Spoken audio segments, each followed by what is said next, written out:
Hi, and congratulations on your 2021 Nissan Qashqai SV.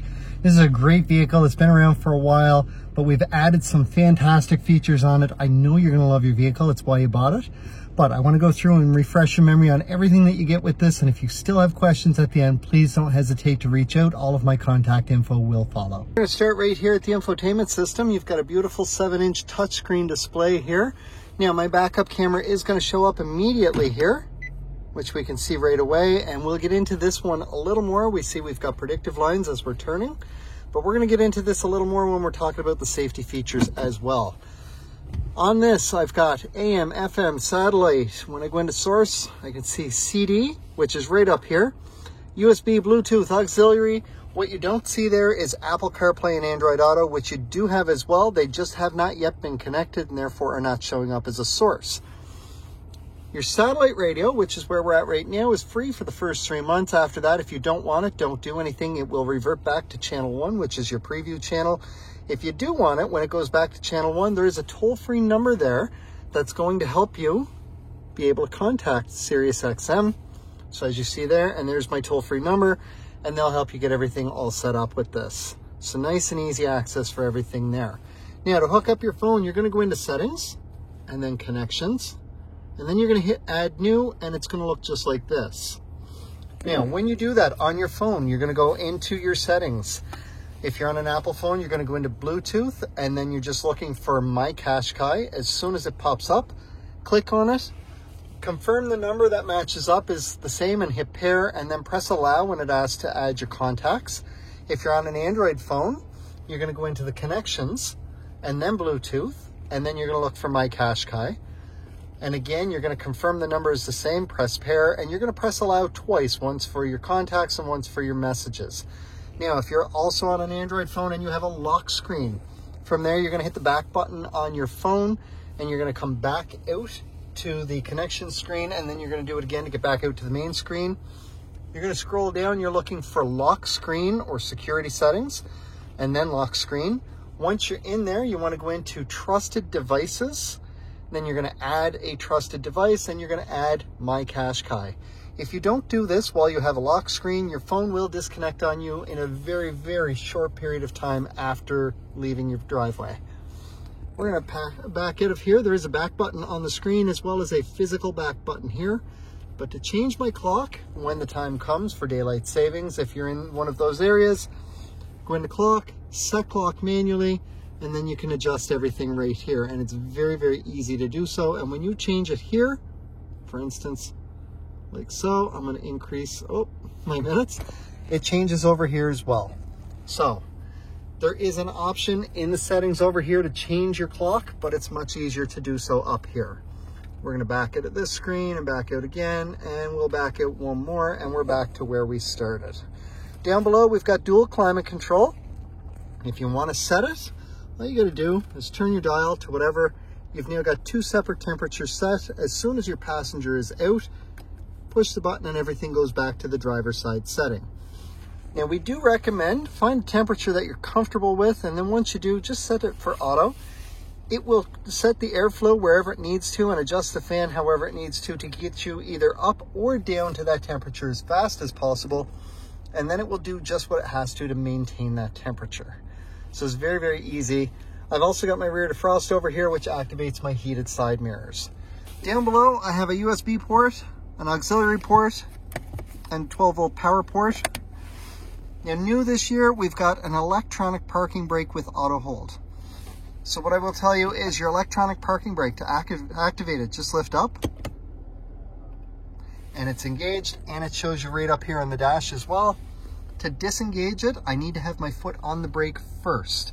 If I do not, if I simply push this down, it pops up and tells me to put my foot on the brake. So I'm going to put my foot on the brake and push down, and it disengages this. Auto hold is a neat little feature. You do need to be buckled up for it to work. So we're going to buckle up here. So bear with me just a moment. And then once you're buckled up, we're going to shift over to drive. And I see a green A down below here that says hold underneath. Now at this point, I am in drive. I'm going to take my foot off of the brake, and it's going to hold in place, even with people in front of me.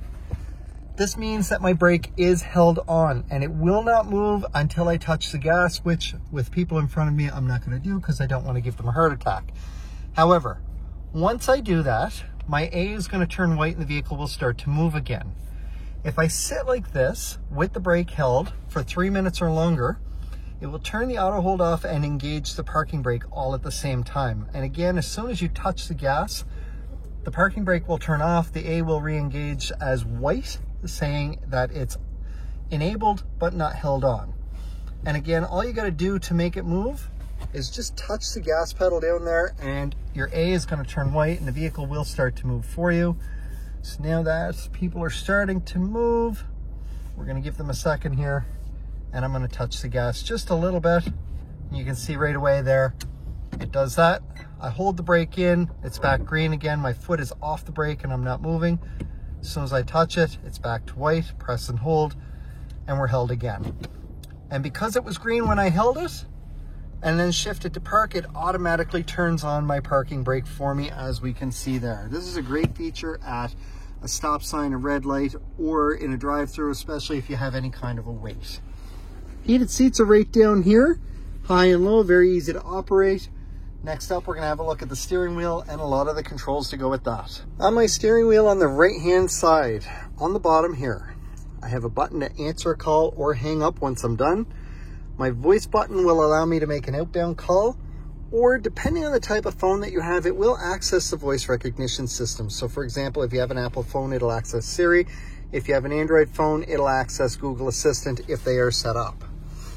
My cruise control button is now the blue button. So if we watch on my screen here, when I press this, it's going to change a lot of stuff. All of my cruise information shows up at the top. Initially, it shows me my safety information, and now it shows me my adaptive cruise control. With your adaptive cruise control, you can set a distance of 1, 2, or 3 car lengths plus safe distance, and that's easily adjusted right here on the steering wheel. So if I push this in, it'll drop to 2 or 1 or back up to 3.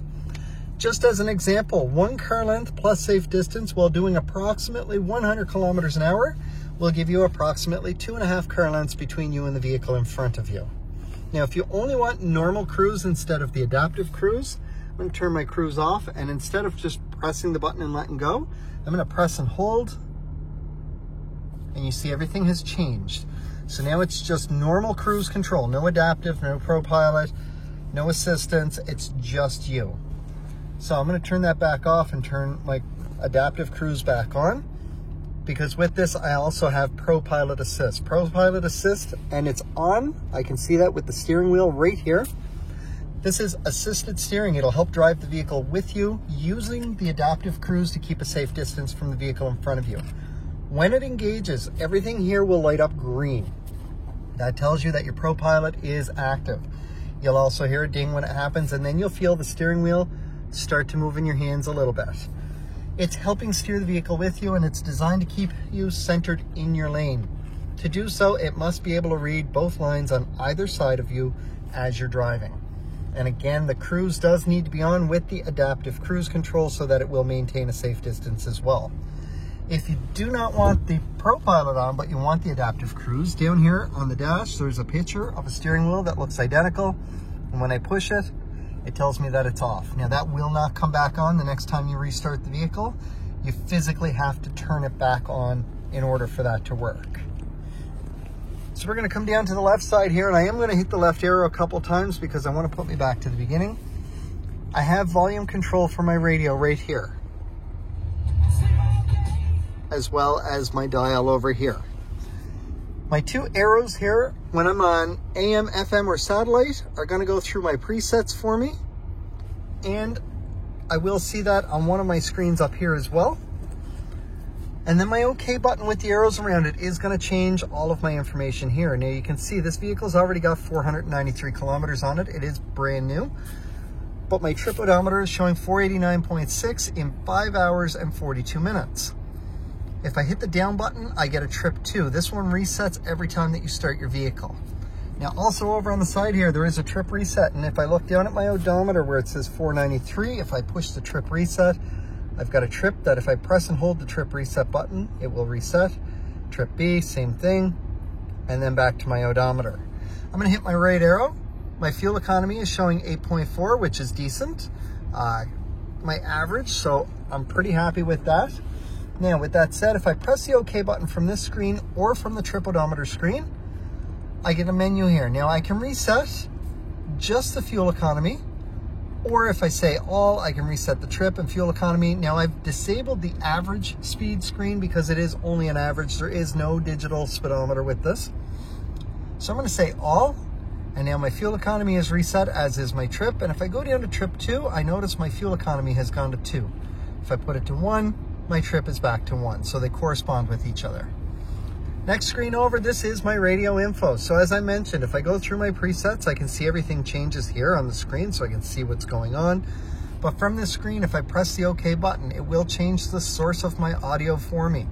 So I have total control of everything to do with my audio, all with the push of my thumb on my steering wheel right here, while keeping my eyes focused on the road. The adaptive cruise we've talked about already.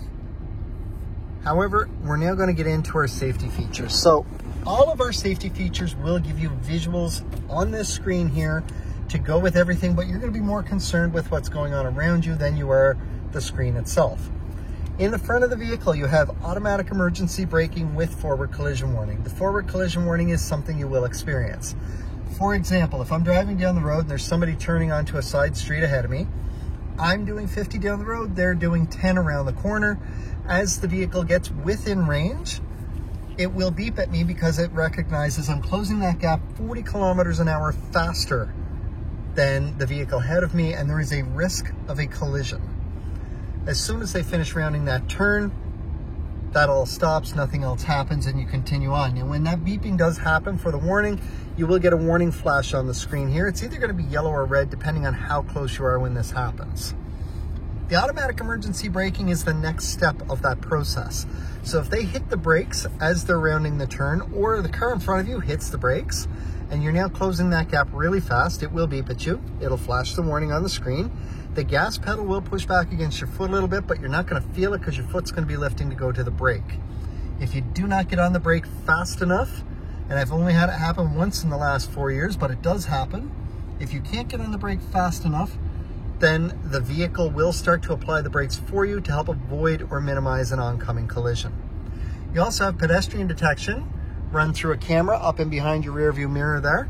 Works the exact same way, only it works a whole lot faster, and instead of starting to apply the brake, it's going to fully apply the brake for you.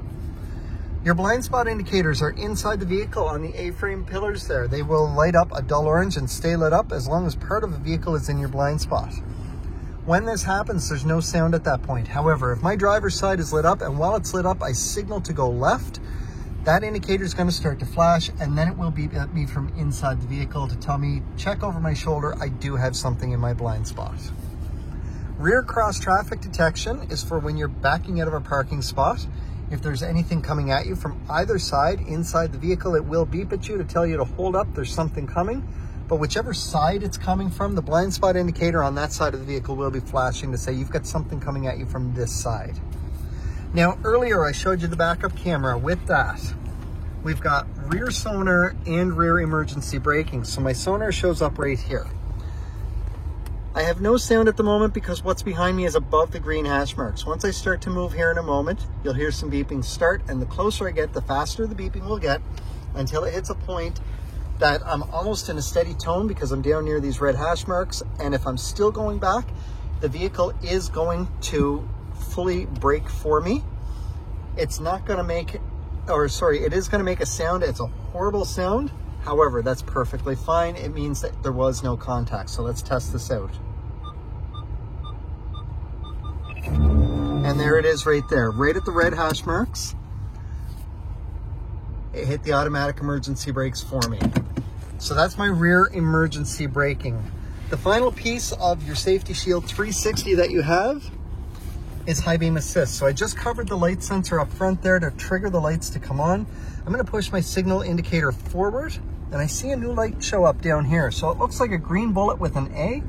That tells me my high beam assist is on. This is automatic high beams when it's engaged.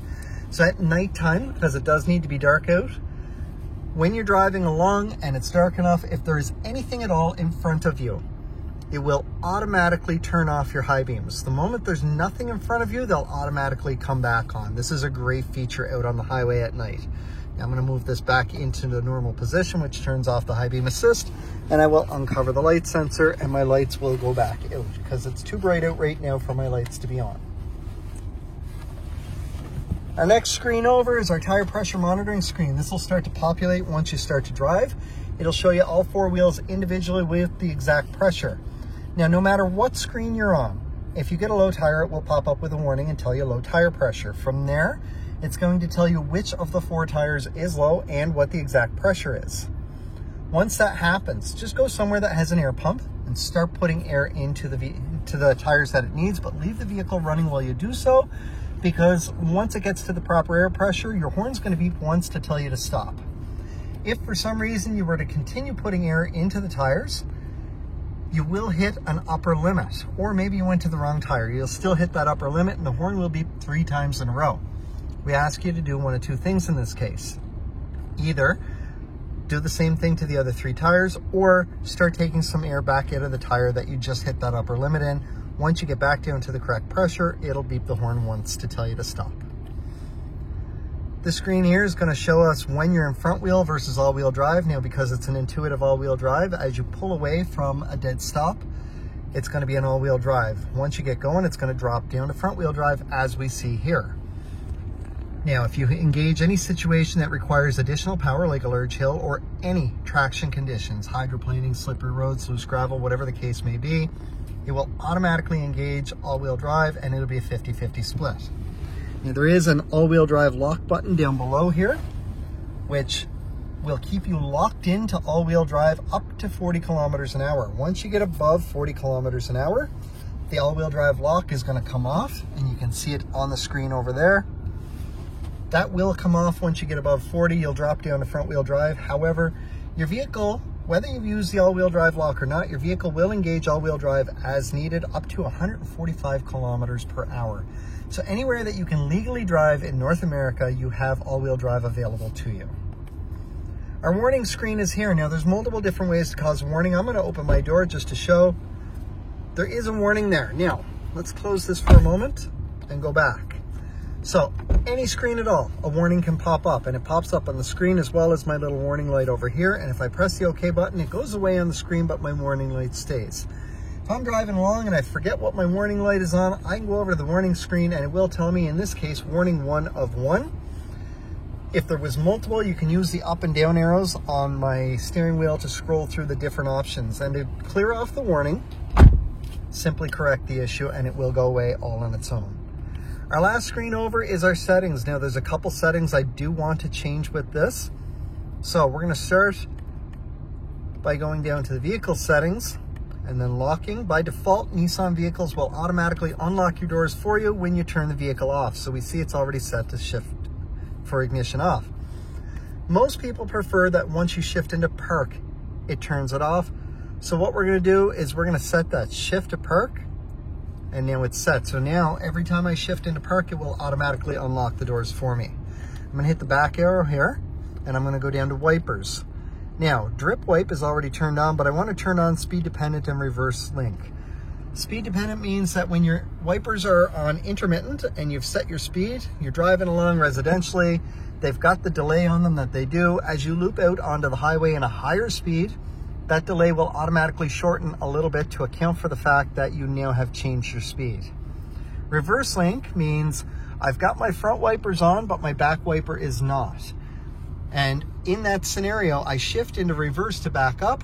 Even though my back wiper is not on, because my front wipers are on, the back wiper is going to make a pass over that back window to clear it off so that you can see. We're going to back out of here. And one more, and I want to go into maintenance and oil and filter, and I want to set this for 8,000 kilometers because your oil changes are due every 8,000 kilometers or every 6 months, whichever hits first. And I'll press OK, and that's all set, which is fantastic. Now, don't be afraid to play with your settings in here. You cannot mess anything up. And on the very bottom, you will see factory reset. That, and then you can follow the directions that I've just gone through here to reset everything the way that we just had them. and that's back where we start there. Now down on the left side of the dash, I have a couple of options here. I have one to turn off my traction control. Now, if you're in the all-wheel drive option especially, we don't recommend using this. However, I'm gonna show you what happens, because when I turn this off, I've also disabled all of my safety features. So that's the other reason that we don't recommend doing this. Most people are not familiar how to drive with the traction control off, because your vehicle will slide around on you a little bit in slippery conditions. So we're gonna turn that back on. We've already talked about the ProPilot button.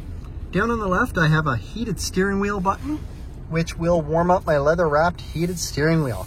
It'll stay on for about 20 to 30 minutes and get toasty warm, take the chill right off of it so that you have a nice comfortable drive.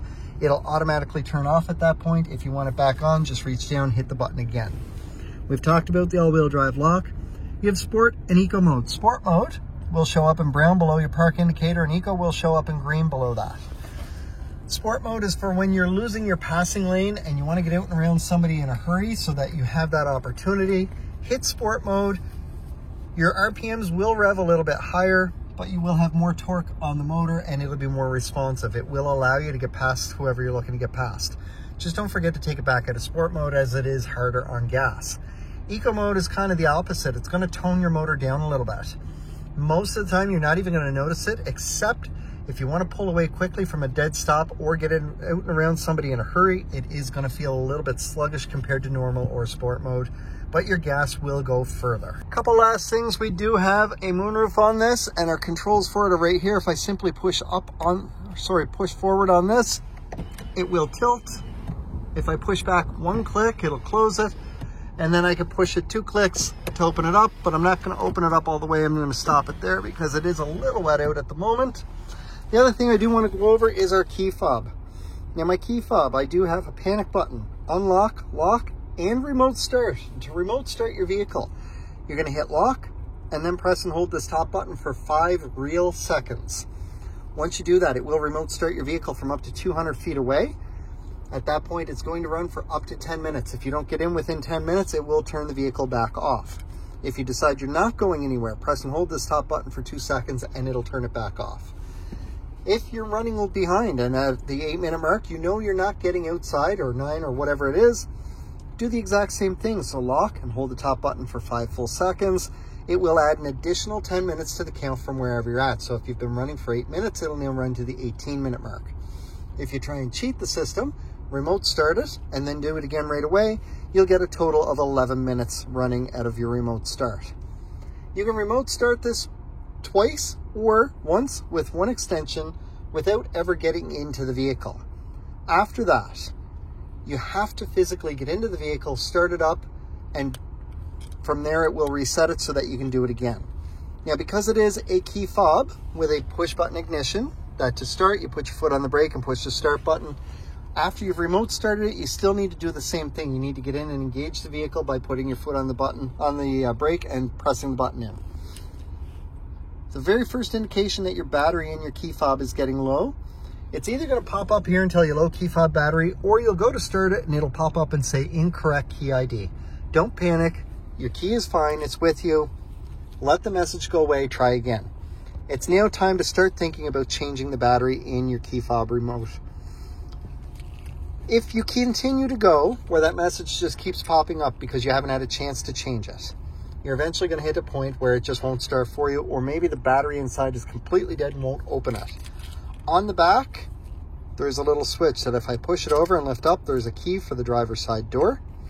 From there, I can get in, take the key fob, put the Nissan emblem directly against my start button, and with my foot on the brake, use this to push in the start button. Even though the battery is dead, it will still start the vehicle for you. Now, to change out your battery, take the key out, get something flat into one of these 2 little recessed areas here, give it a little twist, and this will pop open. The battery inside looks an awful lot like a watch battery, and it's a little bit bigger, but the number on the battery is your battery size. Batteries sell at the drugstores or big box stores for about $6 or $7. You can do it yourself that way. Just switch the battery and put the new one in, clip this back together, and then pop your key right back in place, and everything will work again. Or you can take it into your nearest Nissan dealership. From there, they will do everything for you. They'll test the battery in the process, It's about $1 more if you do it at the dealership. Congratulations again on your 2021 Nissan Qashqai SV. This is an absolutely amazing vehicle. They drive really nice, they're good on gas, and they're a perfect size for anybody who's looking to get into a small SUV. I hope this refreshed your memory on everything that you've got with your vehicle, but if you still have questions after going through this, please don't hesitate to reach out. All of my contact will follow. You can call, text, email, or stop in to O'Regan's Nissan at 60 Baker Drive in Dartmouth, Nova Scotia. We're going to do everything that we can to help you out with your vehicle. I look forward to seeing you when it's time for your regular servicing or for your next vehicle.